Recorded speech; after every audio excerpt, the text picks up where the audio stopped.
Okay, so this was really fascinating.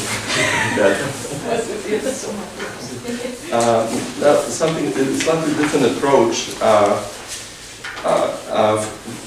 I'm going to talk about Grzegorz Wroblewski. For 8 years now, I have been translating the poetry of Grzegorz Wroblewski, a Polish writer and visual artist based in Copenhagen. So far, we have published 2 volumes. Copenhagen and Zero Visibility. We are now working on our 3rd project, Dear Beloved Humans, New and Selected Poems. The title poem offers a rather unusual example of what we have all been talking and thinking about at this conference, expanded translation, which I want to associate with another term, transposition. Which is also sometimes used as a synonym for translation. By transposition, I mean more than what Roman Jakobson does when he introduces the term in his 1959 essay on linguistic aspects of translation, which, by the way, Lawrence Venuti so brilliantly deconstructed for us yesterday, in accordance with the long-standing assumption that poetry, because it is an intensely verbal art, is by definition untranslatable, and that is a definition that Lawrence Venuti similarly shown to be untenable. Jakobson declared that, and I quote, only creative transposition is possible. He then identifies 3 types of transposition: intralingual, or changing the poem's shape; interlingual, changing the poem's language; and intersemiotic, changing the poem's system of signs. Still, paraphrase, rendition, and adaptation, if those are roughly what Jakobson has in mind, belong in just one area of inquiry, which concentrates on what happens to poems themselves as they travel across the world and inevitably change. What interests me as much, if not more, is the role of the target audience in the process, especially if that audience is more than implied or imagined. The term transposition, as I'm using it, brings us closer to the field of reader response theory, as well as reception studies. Once the poem is published, there is potentially no limit to what can be done with it. Paraphrase, rendition, and adaptation are only the most obvious examples of deliberate change. Another is literary criticism. Transposition, in this broader sense, has more in common with refraction, a term used by scholars like André Lefebvre and David Damrosch in the context of translation studies and world literature. So translation as transposition does not obsess so much with issues of linguistic or cultural equivalence, rather it draws attention to meaningful forms of divergence. Specifically, in the example I'm about to discuss, it shows how the poem's construction of its audience varies depending on language, mode, and even platform. Wroblewski's poem poses a special challenge for the translator because it has never appeared in print. Rather, it was recorded with a video camera by Wroblewski's friend and fellow writer Krzysztof Jaworski at his apartment in Kielce, in Poland, on July 12, 1997. 16 years later, Jaworski uploaded the video to YouTube as Grzegorz Wroblewski do ludzkości, literally means Grzegorz Wroblewski to humanity.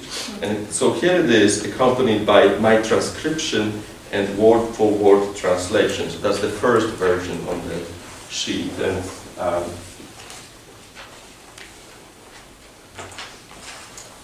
so it's a very brief video, so I'm just going to show it. Kochana druga ludzkości, Nazywam się Grzegorz Wroblewski. Mój ojciec nazywał się Roman, a mój dziadek nazywał się Józef. I tyle mam do powiedzenia o ludzkości.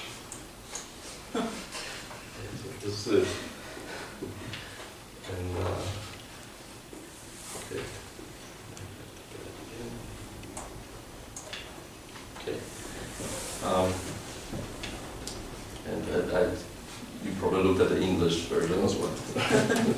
Okay, so here's the poem again, now translated very loosely, very basically into English. So that's the second version on your handout. And I'm going to read it. Dear beloved humanity, I have much to tell you. My name is Grzegorz Wroblewski. My father's name was Roman, and my grandfather's name was Józef. And this is what I have to tell humanity. I lineated the poem based on the way I heard it, accounting for the pause near the end with an extra space. I did not use punctuation marks, although rather arbitrarily I followed the convention of capitalizing the first letter of each line, as well as the proper names. A couple of years ago, this translation appeared in the journal Inventory, but soon after it was published, I started to have second thoughts about it, finding it too literal, even potentially confusing at times, especially the last line produces an unintended and quite undesirable ambiguity. After more deliberation, I settled on this version, so that's version number 3, which I'll read. Dear beloved humans, I have a message for you.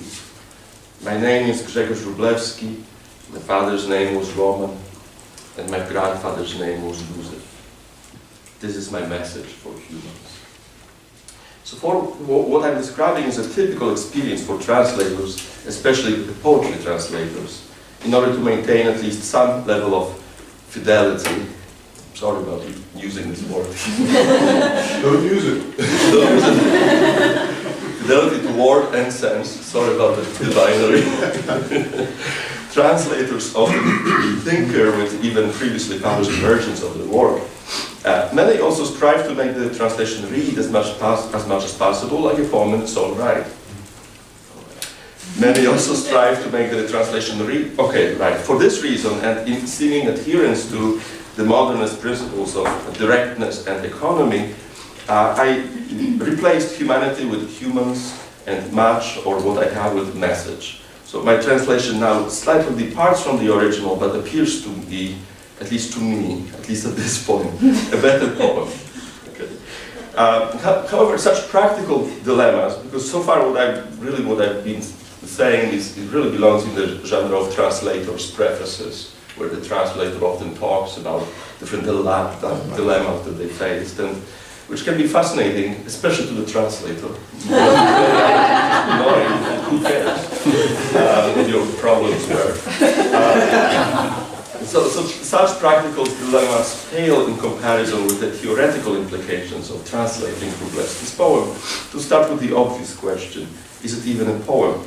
It certainly includes verbal and structural features like pleonasm, repetition, and even rudimentary rhythm that provide some evidence of artful making. I tried to preserve those in Dear Beloved Humans. At the same time, for all its deliberate patterning, it is also a kind of anti-poem.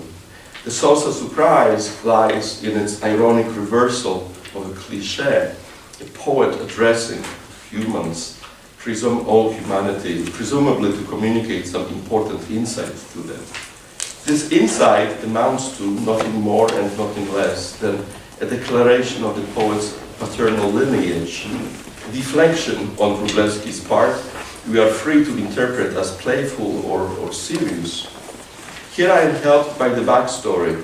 Jaworski reports that on that July day in 1997, he simply asked his friend if he had anything to say to humanity, at which point Wroblewski spontaneously delivered his statement.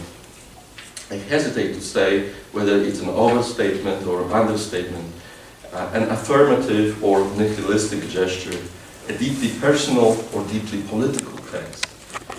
But knowing enough about Wroblewski's dislike of the idea of poet as prophet or poet as witness, so central to Polish poetry since the Romantic era, I don't hesitate to say that it marks such high-flung cultural ambitions.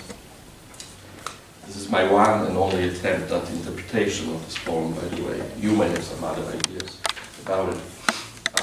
As a side note, Wroblewski's poem not only deflects, but seems to deflate the concept of poetic address itself. After all, a poem of address creates a relationship that does not exist in real life. It is an illusion of presence, a pretense of communication. The idea may suggest an aspired to or even newfound commonality, but there is often something overbearing about it, especially when an unspecified general audience is addressed. I'm thinking about Henry David Thoreau's comment after reading Walt Whitman, quote, "Sometimes I feel a little imposed on." If Jonathan Kohler is right about apostrophe as, quote, "the figure of all that is most radical, embarrassing, pretentious, and mystificatory in the lyric," Wroblewski seems to be acutely aware of the problem in his poem. The task of translating Wroblewski's poem also has serious implications to translation theory. Since the Polish version has never appeared in print, we are witnessing here an untypical relation between the translation and its original. In fact, it is not even clear from the recording whether Wroblewski is reading his poem from a page, which might have contained the original, in quotation marks. In any case, both he and Jaworski recall that the performance was already entirely improvised, as I already hinted. Thus, the poem I call Dear Beloved Humans, the third version on your sheet, is not just a translation, but also a transcription. But does any poem ever have the original version as it moves through different stages of composition and circulation? As Pierre Joris has noted on many occasions, a poem is not limited to one version printed in a book or magazine, but is the totality of its publications, performances, translations, and adaptations, both actual and potential. While I generally share this view, I believe that making a poem public for the first time, regardless of format or platform, marks an important step in the process. It signifies the poem's entry into the world. In this scenario, it would be justifiable to say that the Polish original of Dear Beloved Humans does exist, but only as an audio text. Still, more questions arise from the fact that Do ludzkości was initially an oral performance. This means that, in contrast to its transcribed English version, it calls for a specific method of interpretation. As Charles Bernstein notes in his introduction to Close Listening, in an oral performance, especially at a poetry reading, quote, intonations, pitch, tempos, accents, in the other sense of pronunciation, grain or timbre of voice, non-verbal face and body expressions or movements take on a significant role. Here I come to one of the central questions of this conference. What does it mean to listen to poetry in another language? More specifically, how compromised does close listening, as Bernstein defines it, become when the listener doesn't understand the language of the poem? I think seriously, it does become compromised seriously, but not completely. In fact, it can be argued that the listener's ignorance of the language can sharpen the response to the poem's various sonic elements or patterns. I will play the video one more time, and this time let's just listen to the poem with our eyes closed, if at all possible.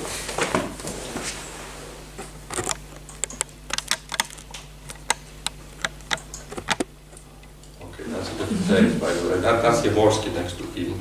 There's a different text. Here it is. Oh, I'm sorry. I don't know what that is. I'll try again.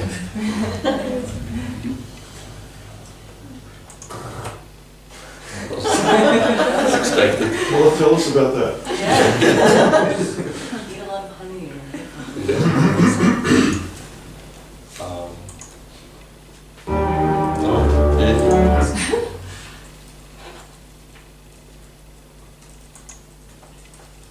Kochana druga ludzkości, mam nam dużo do powiedzenia.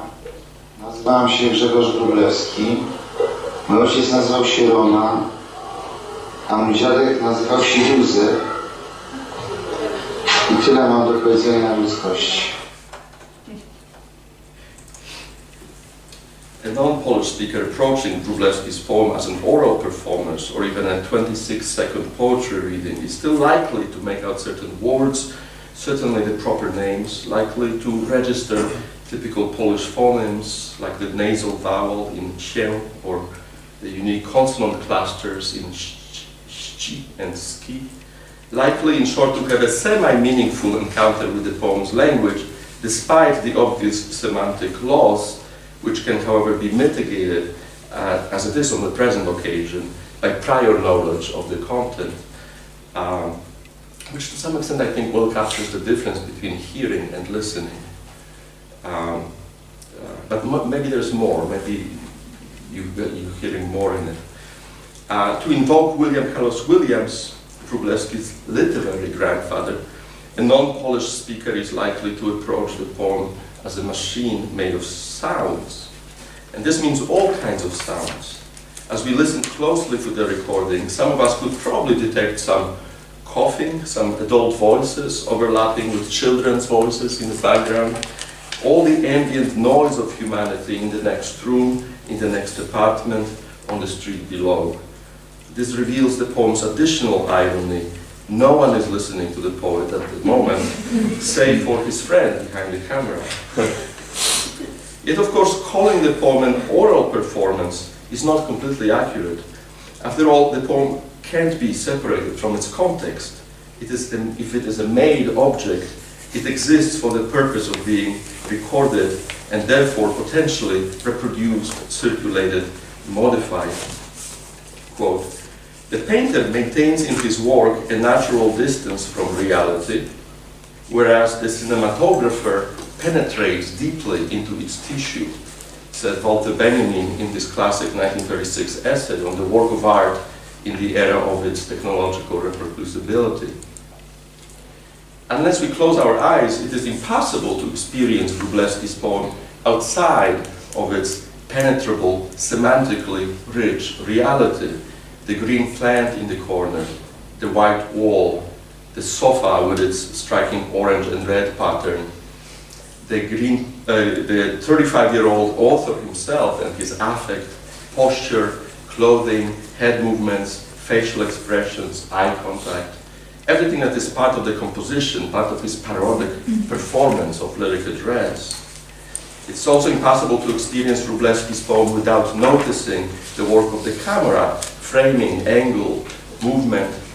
Based on all these interrelated sensory dimensions of the text, it would be justifiable to call Do ludzkości an audio-visual text. So to conclude, where does this leave, dear beloved humans? It certainly diminishes the poem's final irony, the fact that a speech addressed to humanity at large, whether in earnest or not, is fully comprehensible only to those who happen to know Polish. Thrice removed from the original in terms of language, mode, and platform, it is a version, a variant, an expansion, but also in some ways a contraction, a typed and then printed manifestation of Wroblewski's deceptively simple poem. It is a translation that, in addition to doing its job, makes us appreciate the essential role of movement and change in literary production. It is a translation, but with a difference. In other words, a transposition. Thank you.